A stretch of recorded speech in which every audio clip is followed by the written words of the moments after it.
Okay, this week we're going to do something a little bit different and take a look at a short story, how it's put together, and what makes it different from longer stories. So, fair warning, since we're going to look at the whole story, there will be spoilers.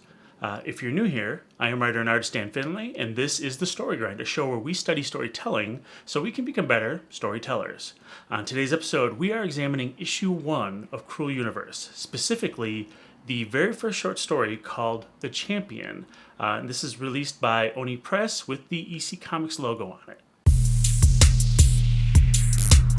All right, here's the credits for the story we're studying today. First, I want to point out the great EC style lettering on this Cruel Universe logo. Okay, so there's no log line for this one because it's a short story, but I will give you a bit of a preamble to set the scene. Cruel Universe is an anthology book and collects 4 short stories in the EC tradition of comics like Tales from the Crypt or Vault of Horror. But this series is more science fiction focused. The comic came out in August 2024. There are 5 issues so far, and this series was just nominated for an Eisner Award for Best Anthology. This story is one of 4 in this issue, and this story is 10 pages long. Typically, I do a story map and break the issue down scene by scene, but for this one, it's narrated from beginning to end and expresses really a single idea. So I'd say that this whole thing is one scene. But just for clarity, I'm still going to break it up by, let's say, moments. These moments don't have polarity changes like a scene does, but I think it's nice to see how much time is dedicated to each moment.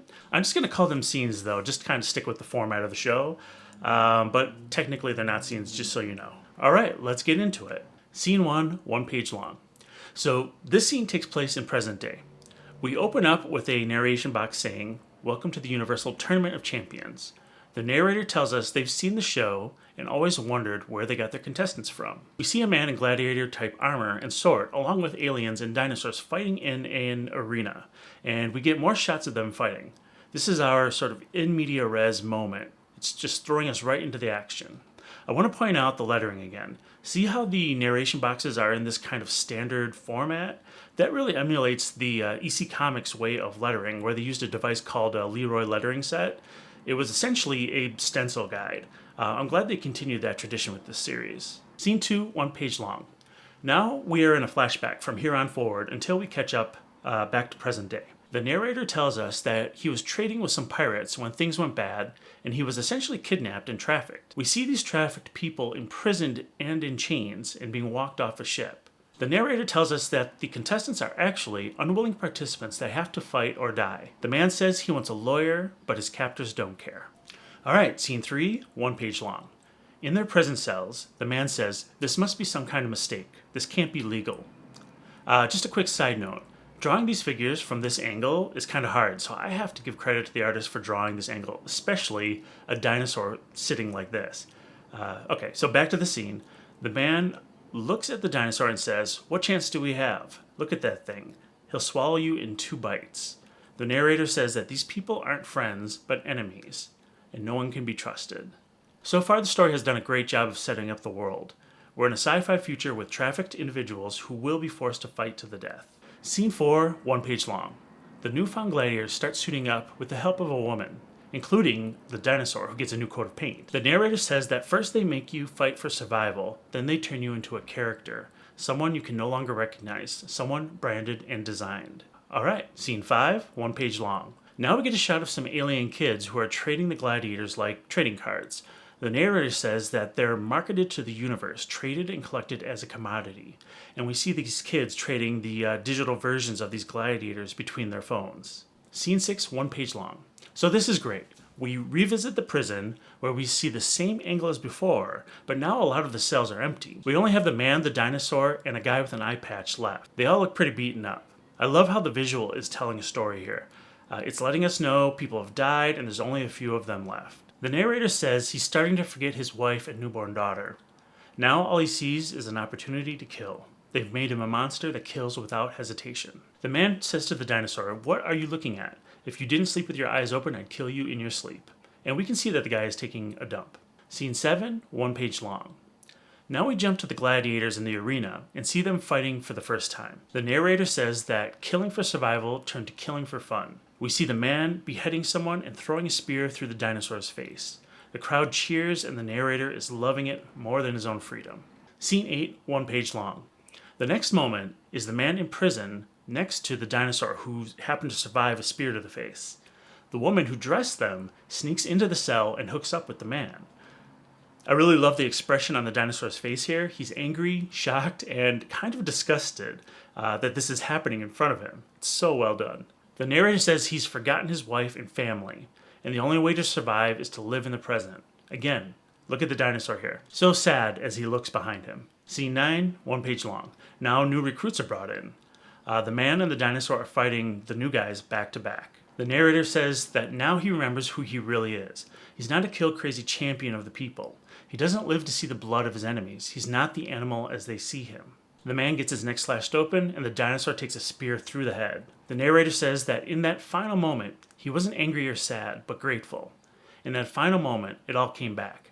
The universe may remember me as the monstrosity they created, but somewhere there are two souls that will always remember me as a husband and a father. And we get a classic EC Comics reveal that the narrator has been the dinosaur the whole time. But here's something that's interesting.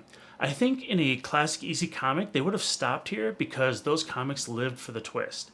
But the creative team keeps the story going for one more page. So scene 10, 1 page long. The narrator continues saying he was a father whose greatest joy was the birth of his daughter. A simple Grimlax who spent the end of his life fighting just to go home. And if you see me as an animal, then maybe what you're really seeing is a mirror image of yourself. And then the dinosaur dies. So there's so much I want to talk about in the story, but first, the Story Grind is brought to you by the stories that I make. Get one of my digital mini comics for free when you join the newsletter and get monthly updates on my writing journey. If you want to see more of my work, check out my novels on Amazon and my comics on Gumroad. Links are below. Don't forget to like and subscribe to the channel. Your support means a lot, especially to a small channel like this. So that was a really great short story to start off the series with. I don't know about you, but I fell for that twist ending hook, line, and sinker. The funny thing is, EC Comics were known for these kinds of twist endings, and I've read through a volume of the old EC stuff, and once you figure out the formula, the stories become pretty predictable. But I don't know, maybe it was because I wasn't in the right mindset, or if it was because I wasn't expecting it, but this one really got me with the twist ending. Now, in a typical EC comic, the twist ending reveal on page 9 would have been it. They lived for that twist. But what I think really pushes this story above and beyond is that last page where we really get some insight into the dinosaur's personal life. There's a lot of heart there that I don't typically see in older EC comics. So let's take a look at the conflict in the story. We have 3 levels of conflict which are all really well done. First is the outside conflict where we see the main character fighting against his environment. He's a prisoner who is forced to fight as a gladiator.